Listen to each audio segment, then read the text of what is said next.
nyumba za 12 story huko Funyula alikuwa anafunga slum gani? Mimi kama senator wa Nairobi, tangu William Ruto achaguliwe, zile slum alipata pale bado ziko. Atuambie slum ngapi amefunga kama hii affordable housing yake inafanya. Si anasema ati ni ya kufunga slum. Slum ngapi zile alipata zikiwa hazipo tena. Mukuru kwa Njenga kule anapiganga kelele, hiyo affordable housing yake bado iko. Kule ukienda maeneo ya Kibra na Lang'ata bado zile slum ziko. Atuambie tu tangu niingie nimefunga hii slum kwa sababu nimejenga affordable housing. Hii affordable housing ilikuwa ni ukora ya William Ruto. Yeye bora auze simiti, bora auze chuma, bora auze mchanga na construction materials zingine, mabati na chuma za milango na mabati. Yeye ako sawa.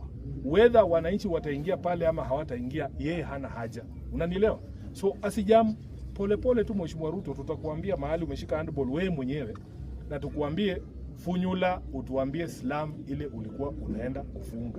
Na hiyo 12 story building. Na nitarudia tena. Ukiona hapa kwa hii bomba, sijui kama umeona kuku. Kuku ziko. Mnajua kwa nini kuku inaitwa Ingo kwa Kiluya? Ingo ni nyumbani, si ndio? Ingo ho inamaanisha hapa kuna nyumba. Hapa kuna bomba.